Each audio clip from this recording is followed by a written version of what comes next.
अमावस्या और पूर्णिमा, दो बहनों की कहानी। एक राज्य में एक राजा और एक रानी रहते थे, जिनकी 4 संतानें थीं, 2 लड़के और 2 लड़की। एक लड़की का नाम पूर्णिमा था तथा दूसरी लड़की का नाम अमावस्या था। पूर्णिमा घर के कामों में निपुण थी और घर का पूरा काम करती थी और भगवान की पूजा अर्चना भी किया करती थी। इसके अतिरिक्त वह गौ माता की सेवा भी किया करती थी। और दूसरी बहन अमावस्या न ही घर का कोई काम करती थी और न ही भगवान की पूजा अर्चना करती थी और न ही गौ माता की सेवा करती थी। पूर्णिमा सर्वगुण संपन्न थी, फिर भी राजा और रानी अपने दोनों बेटे तथा पुत्री अमावस्या को ही प्यार किया करते थे और वह पूर्णिमा से प्यार नहीं करते थे, उसके साथ भेदभाव करते थे। राजा के चारों पुत्र और पुत्री धीरे धीरे बड़े हो रहे थे। जब वे बड़े हो गए, राजा ने अपने दोनों पुत्रों का विवाह योग्य कन्याओं के साथ करा दिया। इसके बाद रानी ने राजा से कहा कि अब दोनों पुत्री का विवाह के योग्य हो गई है और इन दोनों का विवाह भी करा दो, लेकिन पुत्री अमावस्या का विवाह किसी बड़े खानदान में कराना और पूर्णिमा का विवाह किसी गरीब परिवार में कराना, क्योंकि पूर्णिमा को केवल भगवान की पूजा पाठ करना ही पसंद है और गाय की सेवा करना पसंद है। अब रानी ने राजा को दोनों पुत्रियों का रिश्ता तय करने के लिए भेज दिया। राजा ने अपने पड़ोसी राज्य में जाकर वहां के राजा के पुत्र से अमावस्या की रिश्ता तय कर दिया और वहीं पास के गांव में जाकर एक गरीब परिवार के लड़के से पुत्री पूर्णिमा का रिश्ता भी तय कर दिया। यह सारी बात जानकर राजा ने अपनी रानी से बताया तो रानी यह सोचने लगे कि अब देखते हैं कि भगवान किसकी मदद कैसे करते हैं। यह बहुत ही पूजा पाठ करती है और भगवान में मगन रहती है। पूर्णिमा की भाई और उसकी भाभी पूर्णिमा से बहुत प्यार करते हैं, क्योंकि पूर्णिमा उनके घर के कामों में उनका साथ देती है और कामों में उनका हाथ बताती है, और यही उनकी दूसरी बहन अमावस्या उन पर अपना रोक जमाती है और घर का कोई काम नहीं करती है। कुछ समय बीत जाने के बाद दोनों पुत्रियों का विवाह हो जाता है। राजा और रानी की विवाह के बाद अपनी दोनों पुत्रियों को विदाई देते हैं।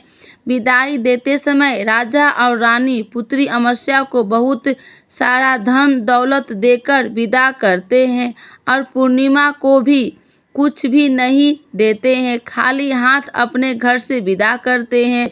इसके बाद दोनों बहनें अपने ससुराल को चली जाती है।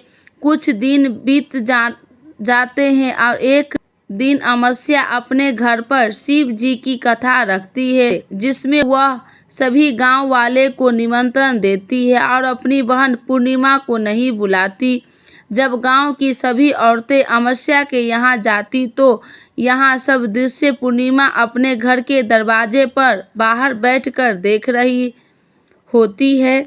तब वहाँ से गुजर रही औरतें पूर्णिमा से कहते हैं कि तुम्हारी बहन ने यहाँ शिव जी की कथा रखी है, क्या तुम नहीं चलोगी? पूर्णिमा ने कहा, मुझे निमंत्रण नहीं आया है, मैं नहीं जा सकती। सभी गांव की औरतें ने पूर्णिमा से कहा कि बुलाया नहीं तो क्या हुआ, भगवान शिव की कथा है, तुम्हारे हमारे साथ चलो। गांव की सभी औरतें की बात मानकर पूर्णिमा भी उनके साथ भगवान शिव की कथा में अमावस्या के घर चली जाती है। जब अमावस्या की नज़र पूर्णिमा पर पड़ती है तो वहाँ कहती है कि तुम यहाँ कैसे चली आई, मैंने तो तुम्हें बुलाया नहीं था। खैर कोई बात नहीं, अब तुम आ गई हो तो चुपचाप बैठी रहना। और यह कहते हुए अमावस्या में पूर्णिमा की गरीबी का मजाक उड़ाया। पूर्णिमा की आंखों में आंसू आ गए और रोते रोते मन ही मन में पूर्णिमा भगवान शिव से विनती करती है, हे भगवान, क्या पूजा पाठ करना गलत है? गौ माता की सेवा करना गलत है। आखिर मेरी गलती क्या है? आप मुझ पर अपनी कृपा दृष्टि कब बनाएंगे? पूर्णिमा बार बार भगवान शिव से यही कहती रहती है। इतने में शिव कथा पूरी हो जाती है और अमावस्या भगवान का प्रसाद बांटने लगती है। वह सभी लोगों को प्रसाद देती है, लेकिन पूर्णिमा को वहाँ प्रसाद नहीं देती। पूर्णिमा बिना प्रसाद के ही अपने घर लौट जाती है। रास्ते में वह यहाँ सोचते हुए चलती है कि यदि बच्चे उससे कथा और प्रसाद मांगेंगे तो उन्हें क्या जवाब देंगी। उसने सोचा कि वह अपने मायके अपने भाई और भौजाई के यहाँ जाएगी और वहाँ जाते हुए वहाँ बच्चे के लिए कुछ लेकर जाएगी। ऐसा सोचते हुए वहाँ अपने घर वापस लौट आई। घर वापस लौटकर आने के बाद वह अपने पति और बच्चे से कहती है कि वह अपने मायके जा रही है। पति ने कहा ठीक है, और कुछ समय के बाद पूर्णिमा अपने मायके के लिए रवाना हो गई। चलते चलते रास्ते में एक चबूतरा आया जिस पर तुलसी का पौधा लगा था। उस चौधरी पर एक बूढ़ी अम्मा बैठी हुई थी। वह कोई और नहीं, साक्षात तुलसी माँ थी। उस बूढ़ी माता ने पूर्णिमा से कहा, बेटिया तुम कौन हो और कहाँ जा रही हो? पूर्णिमा अपना परिचय देती है। परिचय देने के बाद बूढ़ी औरतें ने पूर्णिमा से कहा कि यहाँ तुलसी का पौधा सूख रहा है, इसमें थोड़ा सा पानी डाल दो और इस चबूतरे की साफ सफाई कर दो, जिससे तुम्हें थोड़ी ठंडक मिलेगी। पूर्णिमा ने कहा कि ठीक है माँ, मैं तुलसी में पानी डाल देती हूँ और यहाँ की साफ सफाई भी कर देती हूँ। पूर्णिमा के साफ सफाई करने के बाद बूढ़ी अम्मा को भी नहला दिया। बूढ़ी अम्मा के भी सेवा की, उनके पैर दबाए और बूढ़ी अम्मा से कहा कि माँ जी और बताइए, मैं आपकी क्या सेवा करूँ? और कोई काम है तो बता दीजिए, मैं कर दूंगी। बूढ़ी अम्मा ने कहा कुछ नहीं, अब तू जाओ और वापस आते समय मुझसे मिलते हुए जाना। पूर्णिमा ने बूढ़ी अम्मा से कहा ठीक है अम्मा जी, मैं जाती हूँ, वापस आते वक्त आपसे मिलते हुए जाऊंगी। कुछ समय आगे चलने के बाद एक शिव मंदिर आया। वहाँ पर उसे एक बूढ़े बाबा मिले जो मंदिर के बाहर बैठे हुए थे। वह कोई और नहीं, साक्षात भोलेनाथ थे। उन्होंने पूर्णिमा से कहा कि कहाँ जा रही हो बेटी, तुम कौन हो? तब पूर्णिमा ने अपना परिचय दिया कि उस बूढ़े बाबा ने पूर्णिमा से कहा इस चबूतरे और मंदिर की सफाई कर दो। तब पूर्णिमा ने मंदिर और चबूतरे की साफ सफाई कर दी और वहाँ पर पूजा पाठ अर्चना भी की। और साफ सफाई पूजा अर्चना करने के बाद उन्होंने बूढ़े बाबा को भी नहला दिया और उसने कहा कि बाबा और कोई काम है तो बताइए। तब बूढ़े बाबा ने कहा नहीं बेटी, अब तुम भी जाओ और वापस आते वक्त मुझसे मिलते हुए जाना। पूर्णिमा ने कहा ठीक है बाबा, मैं जाती हूँ, वापस आते हुए आपसे मिलते हुए जाऊंगी। आगे चलते चलते कुछ दूर चलने के बाद पूर्णिमा को एक काली जी का मंदिर दिखाई दी। वहाँ भी एक बूढ़ी अम्मा चबूतरे पर बैठी हुई थी। उस बूढ़ी औरतें ने भी पूर्णिमा से कहा कि बेटी तुम कौन हो, कहाँ जा रही हो? और तब पूर्णिमा ने बूढ़ी औरतों को भी अपना परिचय दिया। बूढ़ी औरतों ने पूर्णिमा से कहा कि यहाँ पर सभी पूजा पाठ करने के लिए आते हैं, लेकिन मंदिर की साफ सफाई करने के लिए कोई नहीं आता, इसीलिए तुम मंदिर की ओर चबूतरे की साफ सफाई कर दो। पूर्णिमा ने कहा ठीक है माता जी, और पूर्णिमा मंदिर और चबूतरे की साफ सफाई कर दी और पूजा पाठ भी करती है और माता जी का श्रृंगार कर देती है और उसी बूढ़ी अम्मा को भी नहला देती है और बूढ़ी अम्मा के पैर दबाती है और कहती है कि सभी काम हो गया। माँ जी और कोई काम है तो बताइए। बूढ़ी अम्मा कहती है कि नहीं बेटी अब तुम जाओ, लेकिन वापस आते वक्त मुझसे मिलते हुए जाना। पूर्णिमा कहती है ठीक है, और वह आगे चली जाती है। आगे चलते चलते एक नदी आती है। वहाँ पर भी एक बूढ़ी अम्मा बैठी रहती है। वहाँ वह कहती है कि बेटी तुम कौन हो और कहाँ से आई हो। उसे भी पूर्णिमा अपना परिचय दिया। बूढ़ी औरतें पूर्णिमा से कहती है कि नदी पर स्नान करने तो यहाँ पर सब आते हैं, लेकिन यहाँ की साफ सफाई कोई नहीं करता, इसीलिए तुम इस किनारे पर साफ सफाई कर दो। पूर्णिमा कहती है ठीक है माताजी, और वहाँ की साफ सफाई कर देती है। उस बूढ़ी अम्मा के पैर दबा देती है और कहती है कि माँ जी और कोई काम है तो बताइए। बूढ़ी औरतें कहती है कि कुछ नहीं बेटी तुम जाओ, लेकिन वापस आते वक्त मुझसे मिलते हुए जाना। वहाँ नाव में बैठकर नदी के दूसरे किनारे पहुंच जाती है और वहां अपने मायके के घर पहुंच जाती है। वहां पर पूर्णिमा के भाई और भाभी देखकर बहुत खुश हो जाते हैं और वे पूर्णिमा की बहुत खातिरदारी करते हैं और उससे बहुत सारी बातें करते हैं और कहते हैं कि बच्चे को भी साथ लेकर आती हूँ, बहुत अच्छा होता। अब कुछ समय बाद पूर्णिमा ने वापस अपने ससुराल जाने को कहा तो उसकी भाभी ने उसके लिए एक साड़ी दी और खेले में बच्चे के लिए कपड़े और खाने पीने का भी कुछ चीज़ें रख दी और कहा कि तुम बहुत दिनों के बाद आती हो।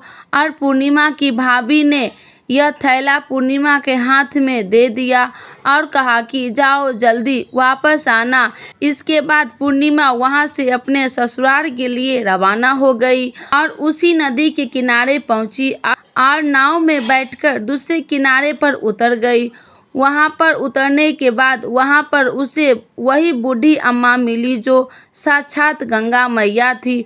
उस बूढ़ी अम्मा ने पूर्णिमा को एक थैला दिया और कहा कि इसे तुम अपने घर जाकर ही खोलना। अब पूर्णिमा के पास बहुत पहले हो गए थे। उन्हें लेकर पूर्णिमा वहां से रवाना हो गई। आगे कुछ दूर चलने पर काली माँ का मंदिर आया। वहां पर काली माँ बूढ़ी माँ का रूप में विराजमान थी। उसने कहा कि आ गई बेटी। पूर्णिमा ने कहा कि माताजी मैं आ गई। तो काली माँ ने उसे एक थैला दिया और कहा तुम यहाँ थैले अपने घर जाकर खोलना। अब पूर्णिमा के पास 3 थैले हो गए थे। तीनों थैले लेकर पूर्णिमा आगे बढ़ी। कुछ दूर जाने पर शिव जी का मंदिर आया, जहाँ बूढ़े बाबा के रूप में शिव जी स्वयं विराजमान थे। बूढ़े बाबा ने कहा पूर्णिमा तुम वापस आ गई। पूर्णिमा ने कहा हाँ बाबा मैं वापस आ गई हूँ। बूढ़े बाबा ने भी पूर्णिमा को एक थैला दिया और कहा कि यह थैला तुम घर जाकर ही खोलना। पूर्णिमा ने कहा ठीक है बाबा। अब पूर्णिमा के पास 4 थैले हो गए थे। अब पूर्णिमा 4 थैले को लेकर अब कैसे ले जाती। उसने एक पुरानी साड़ी निकाली और उन सभी थैलों को एक गड्ढा बना लिया और सर पर रखकर वहां से रवाना हो गई। कुछ दूर जाने के बाद उसे तुलसी माँ बूढ़ी औरतें के रूप में मिलती है और कहती है पूर्णिमा तुम आ गई। पूर्णिमा कहती है हाँ माताजी मैं आ गई। वह बूढ़ी औरतें भी उसे एक थैला देती है और कहती है कि यह थैला तू अपने घर जाकर खोलना। पूर्णिमा कहती है कि ठीक है माँ जी। अब पूर्णिमा के पास 5 थैले हो गए। पूर्णिमा वहाँ से रवाना हो गई। वह वापस अपने घर पहुँच गई। पूर्णिमा ने अपने बच्चे को नीचे रखा और सबसे पहले अपने मायके के थैला खोलकर देखने लगी। उसमें बच्चे के लिए अच्छे कपड़े और खाने पीने की चीज़ थी और उसने गहने भी थे। पूर्णिमा ने कपड़े अपने बच्चे को दे दिए और खाने पीने की चीज़ भी बच्चे को दे दी। बच्चे यह सब पाकर बहुत खुश थे। अब पूर्णिमा ने दूसरा थैला खोला तो उसे गंगा मैया ने दिया था। उसमें ढेर सारे हीरे जवाहरात, सोना चांदी आदि था। इसके बाद अब पूर्णिमा ने तीसरा थैला खोला जो उसे काली माँ ने दिया था। उसमें बहुत सारा सोना श्रृंगार का सामान भरा हुआ था। इसके बाद पूर्णिमा ने चौथे थैला खोला जो उसे भगवान शिव ने दिया था। उसमें बहुत सारा धन संपत्ति भरा हुआ था और बहुत सारी खुशियाँ भरी हुई थी। इसके बाद वह पूर्णिमा ने पांचवा थैला खोला जो उसे तुलसी माँ ने दिया था। उसमें चावल, दाल और 7 प्रकार के खाने की चीज़ से भरा हुआ था।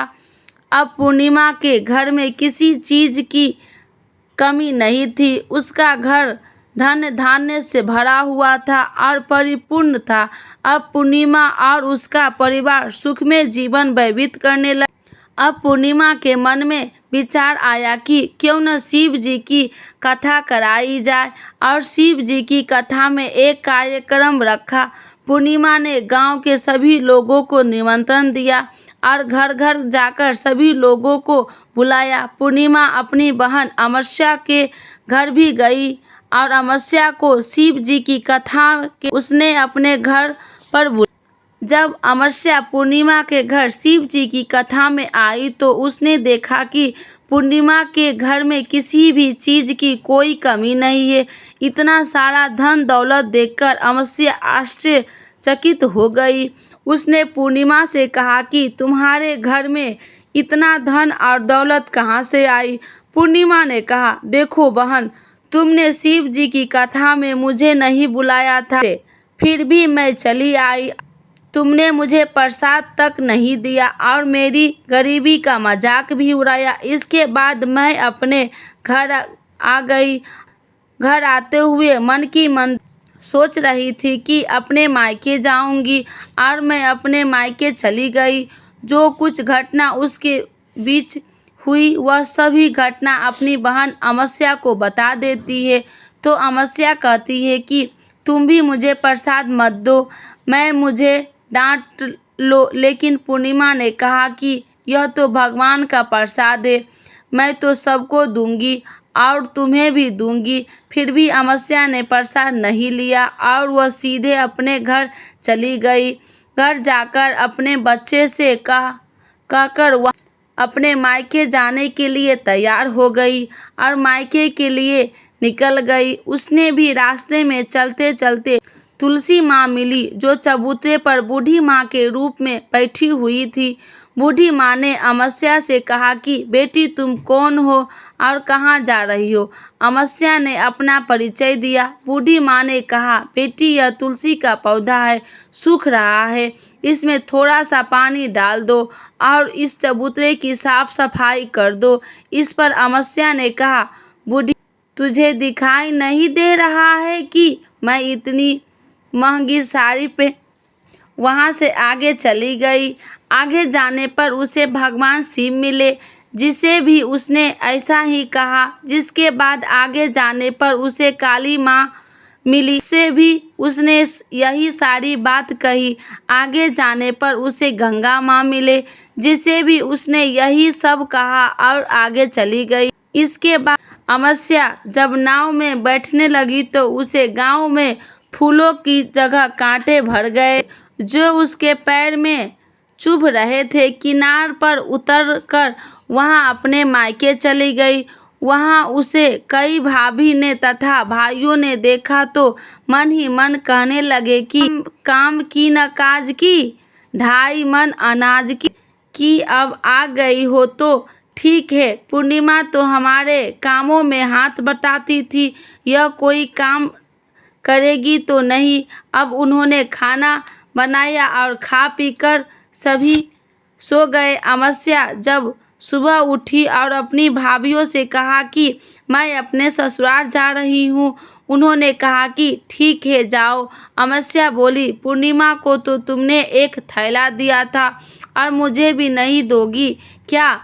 भाई और भाभी ने कहा कि तुम घर जाओ, थैले तुम्हारे घर पहुंच जाएंगे। फिर अमावस्या वहां से निकल गई और नदी के किनारे पर पहुंची। वहां गंगा मैया बूढ़ी औरत का रूप धारण करके बैठी हुई थी। बूढ़ी माँ ने कहा कि आ गई बेटी, तो उसने कहा कि मैं आ गई हूँ। अमावस्या ने कहा, तुमने पूर्णिमा को एक थैला दिया था और मुझे नहीं दोगी क्या? बूढ़ी अम्मा ने, तुम घर जाओ, थैले तुम्हारे घर पहुँच जाएगा। इसके बाद आगे जाने पर उसे काली मैया मिली, जिसने भी अमावस्या से को यही कहा। इसके बाद आगे जाने पर उसे शिव भगवान मिले, जिन्होंने भी अमावस्या से यही कहा। इसके बाद आगे जाने पर उसे तुलसी माँ मिली और उसने अमावस्या से यही कहा, तुम घर जाओ, थैले तुम्हारे घर पहुँच जाएंगे। अमावस्या अपने घर पहुँच गई। आंगन ने देखा तो वहाँ 5 थैले पड़े हुए थे। अमावस्या ने मन ही मन सोचा कि अब तो मेरे पास बहुत सारी धन और दौलत आ जाएगी। जल्दी जल्दी उसने सभी थैले को खोला। किसी में मिट्टी थे, किसी में पत्थर, किसी में कंकड़ और किसी में कोयला। उसे मायके से भी कुछ नहीं मिला, न थैले में कुछ भी नहीं था। अमावस्या दौड़ती हुई पूर्णिमा के घर गई और कहती है कि तुम्हें तो इतना सब कुछ मिला, मुझे तो कुछ नहीं मिला, आखिर क्यों? पूर्णिमा कहती है, जब मैं अपने मायके जाती हूँ तो अपनी भाभीियों के साथ उनके काम काज में हाथ बटाती हूँ, उनके साथ मिलकर काम करती हूँ, लेकिन तुम ऐसा कुछ नहीं करती, उनकी इज्जत भी नहीं करती, इसीलिए तुम्हें भला क्यों देंगे? इसके बाद तुमने गंगा मैया को ठुकरा दिया और काली माँ को भी ठुकरा दिया और भगवान शिव को भी तुमने ठुकरा दिया, इसीलिए उन्होंने तुम्हें भी कुछ नहीं दिया। अमावस्या कहती है कि बहन, तुम मुझे माफ़ कर दो, मैंने तुम पर हमेशा अत्याचार किया है, मुझे कुछ नहीं मिला तो कोई बात नहीं, मैं भी भगवान की भक्ति करूंगी और सब कुछ प्राप्त कर लूंगी, मुझे इन सब चीज़ों का रहस्य बताओ। तो पूर्णिमा ने कहा कि तुम 3 सूत्र का ज्ञान ले लो और उसकी कथा करना। पहले सूत्र में दया मांगना और दूसरे सूत्र में कथा मांगना और तीसरे सूत्र में 108 बार ओम नमः शिवाय का जाप करना। भगवान ने यह सूत्र दिए हैं, इनको अपने हृदय में बसा लेना। मैंने भी यह 3 सूत्र अपने जीवन में अपनाए थे और सच्चे मन से भगवान की भक्ति पूजा पाठ की थी। फिर भगवान ने मुझे यह सब कुछ दिया और तुम्हारे पास जो भी कुछ था वह सब खत्म हो गया। इसके बाद अमावस्या अपने घर गई और भगवान की पूजा पाठ करने लगी। भगवान शिव से उसने माफ़ी मांगी और गौ माता की सेवा भी की और दूसरे की मदद भी करने लगी। बोलिए भगवान शिव की जय, तुलसी माता की जय, काली माता की जय, गंगा मैया की जय, सभी देवी देवताओं की जय। हर हर महादेव, हर हर।